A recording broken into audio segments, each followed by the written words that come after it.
Bienvenidos de regreso a Todo Se Sabe. Vamos a hablar de esta propuesta para aumentar la remuneración mínima vital con Diego Macera, presidente del Instituto Peruano de Economía. ¿Qué significa esta propuesta? Bienvenido al programa. Hola, gracias por la invitación. Bueno, sabemos que a la mayoría de los economistas no les gusta ni siquiera que exista el sueldo mínimo, ¿no? Quisieran que no existiera nada, libre mercado, que se regule solo todo, pero es un mecanismo que existe en el mundo entero, en el mundo moderno. No en todos los países, pero casi todos. Pero en el mundo desarrollado hay sueldo mínimo. No en todos. En Estados Unidos, el sueldo mínimo, sí. una de las economías más liberales del mundo. Sí. Entonces digamos que no se puede decir que el sueldo mínimo es una política jalada de los pelos. Existe en nuestro país, hay que aumentarlo. Yo creo que la gran mayoría de economistas van a coincidir en que ni es el momento y ni es apropiado hacerlo en general, dado el nivel en el que está el sueldo mínimo ahorita. O sea, es verdad que 850 soles es muy difícil hacer las compras para una familia una familia de 4, no alcanza, y eso es verdad. ¿Ya? Pero aquí se incurre en un error al pensar que el sueldo mínimo va en función a el costo de la canasta de vida o el costo o la línea de pobreza, porque si fuera así sería bien fácil. Lo que haríamos sería, bueno, por ley hacemos que el sueldo mínimo sea igual a la línea de pobreza o igual al costo de la canasta básica, y así eliminamos la pobreza y ya todo el mundo puede adquirir la canasta básica. Sería bastante fácil. La historia no va por ahí. En realidad el sueldo mínimo no es en función del costo de la canasta básica, sino es en función de la productividad de los trabajadores. Ese es el punto clave. Entonces, la pregunta que sigue es, ¿cuál es la productividad de los trabajadores del Perú? ¿No? Y eso la compara con el sueldo mínimo. Formales o informales. Entonces, hablemos de informales. El trabajador promedio informal en el Perú tiene una productividad aproximada de 850 a 900 soles al mes. Eso ya está ahí nomás del sueldo mínimo. ¿Ya? Eso significa, tienes hoy día al 44% de la PEA como trabajadores informales que ganan igual o por debajo del sueldo mínimo. Subir el sueldo mínimo implicaría dejar a ese 44% de trabajadores necesariamente en la informalidad, porque ningún empleador podría justificarse contratarlos, porque te producen menos de lo que te cuesta el sueldo mínimo. Pero eso también siempre se ha dicho del sueldo mínimo, ¿no? Cada vez que se quiere subir el sueldo mínimo es desempleo, despidos masivos, subempleo. No, yo creo que esos, o sea, tampoco hay que exagerarlo. O sea, no es que se va a subir el sueldo mínimo mañana y va a haber una crisis masiva de desempleo. Eso no es verdad.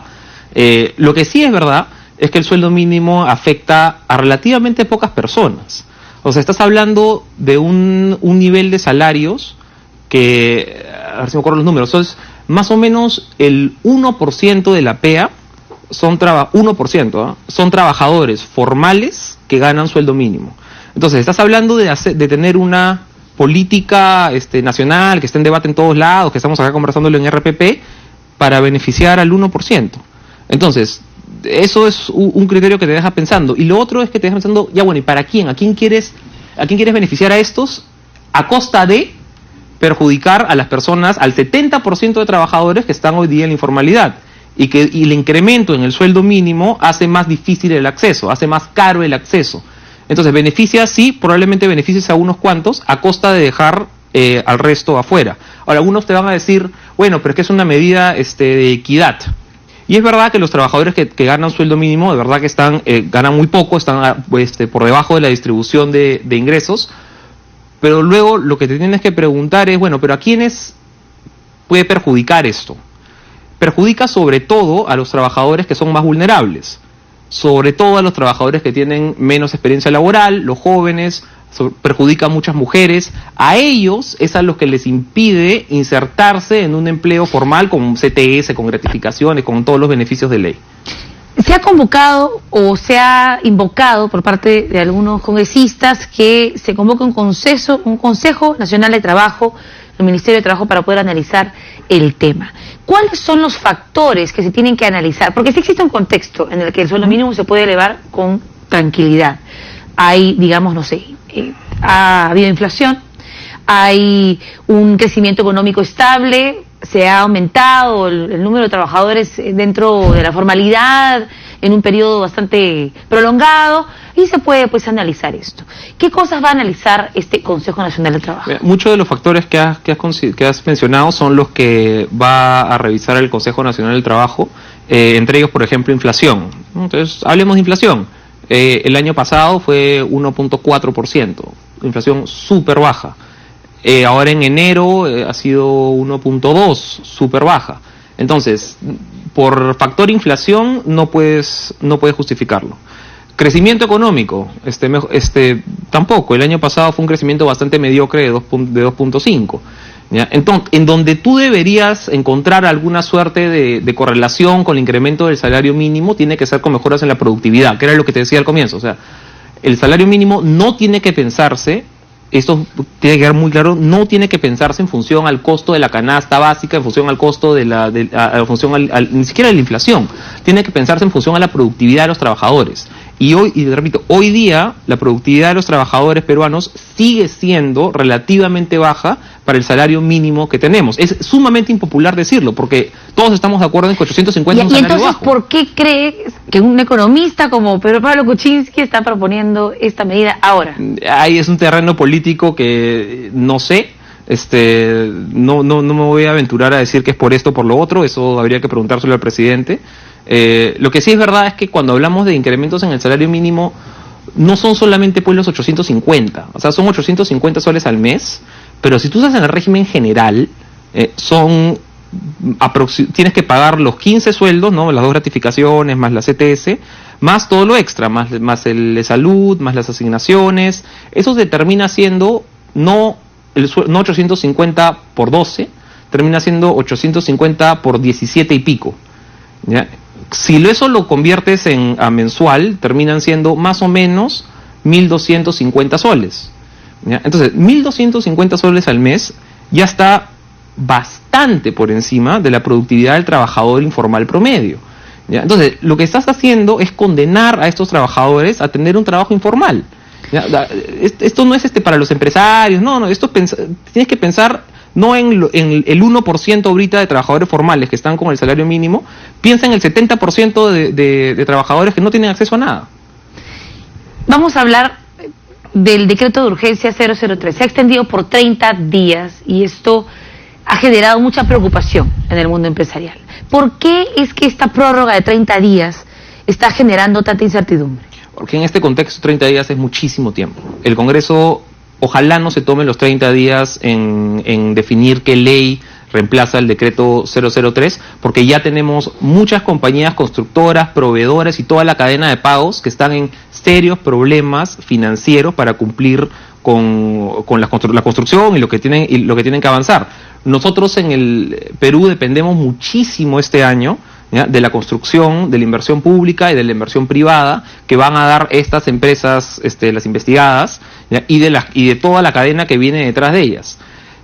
Extender esto 30 días más es peligroso, ¿ya? Hay algunos proveedores que no van a aguantar, ¿ya? Hay algunas empresas que van a tener que quedarse en el camino. Este decreto de urgencia puede ser uno de los pocos proyectos o de las pocas leyes o pocas medidas que he visto que se han tomado que tienen tanto rechazo a nivel general. Rafael Vela, por ejemplo, el coordinador de la Fiscalía de Lavado de Activos, dijo hoy que había desincentivado la colaboración eficaz, que también, digamos, para acceder a la justicia también es un impedimento. Sí. Y el Contralor Nelson Jack también aseguró que esta medida había, digamos, impedido que se establezcan montos adecuados de reparación civil. El problema con el 003, o sea, uno de los problemas que tenía era que trataba igual a la empresa que colaboraba con la que no colaboraba. Entonces, si me vas a tratar igual, si colaboro o no colaboro, pues no colaboro y anda tú a buscarte tu información para tu proceso. Lo que trata de hacer este proyecto de ley es más bien incentivar a las empresas a tener una colaboración más cercana con Fiscalía y con eso poder de repente negociar unos mejor términos en reparación civil. Eso es una mejora sustancial. Ahora, la otra mejora sustancial que tiene este proyecto de ley es que te permite crear estos fideicomisos, ¿no?, estas cuentas intangibles que tú vas pagando, y si eventualmente te hayan culpable, eventualmente la empresa es condenada y tiene que pagar una reparación civil. Pero ahí están los principales cuestionamientos, porque esta ley, la 2408, establece, digamos, según Nelson Schack, que estos fideicomisos tienen que detenerse de acuerdo a los dividendos y que ese cálculo no sería acertado, que debería generarse un mecanismo para poder generar, digamos, un monto adecuado para la reparación civil, para que pueda ir ese dinero al fideicomiso. Creo que si algo le falta a la norma, y en eso coincido, es un lineamiento más fino, que te dé más certidumbre sobre cómo es exactamente que se va a calcular tu reparación civil al final, porque lo que te dice es un poco vago, ¿no? Lo que te dice es, bueno, vamos a contratar consultores internacionales, ¿no? Y vamos a tener prácticas objetivas, ¿no? Y todo bien con eso, pero sigue siendo bastante en el aire. Entonces te sigue quedando la duda de, bueno, ya, pero ¿cómo exactamente se va a hacer?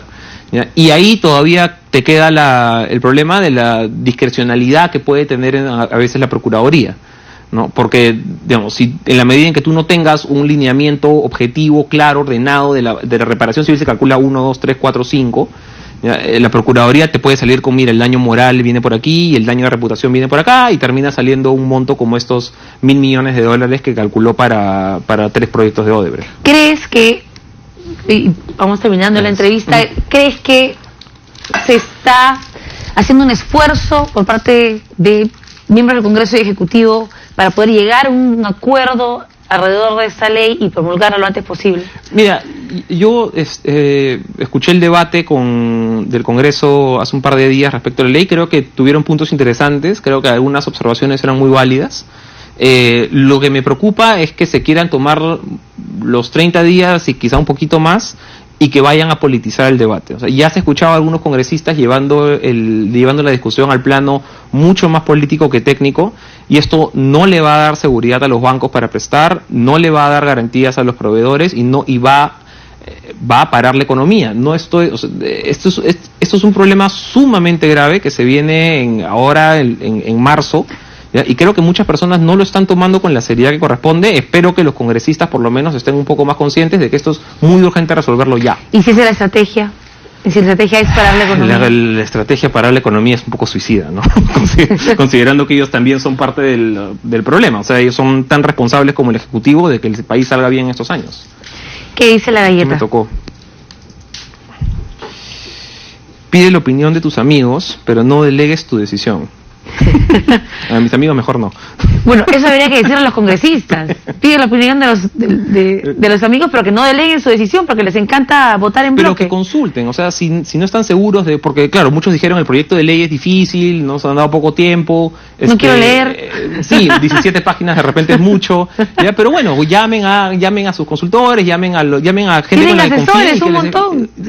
De repente, más allá de sus asesores, pero que levanten el teléfono y pregunten al estudio de abogados, y pregunten a la consultora, y pregunten a todos cómo hacemos esto mejor, ¿ya? Porque todos podemos aportar algo, y me da la impresión de que no lo quieren discutir técnicamente varios de ellos. Gracias por habernos acompañado. Encantado. Diego Macera, pidiéndole a los congresistas que por favor dejen la política de lado, por lo menos en esta ley, si es que es posible, y ayuden a generar un proyecto que reemplace el decreto de urgencia 003 que tantos dolores de cabeza ha generado al país. Vamos a hacer una pausa.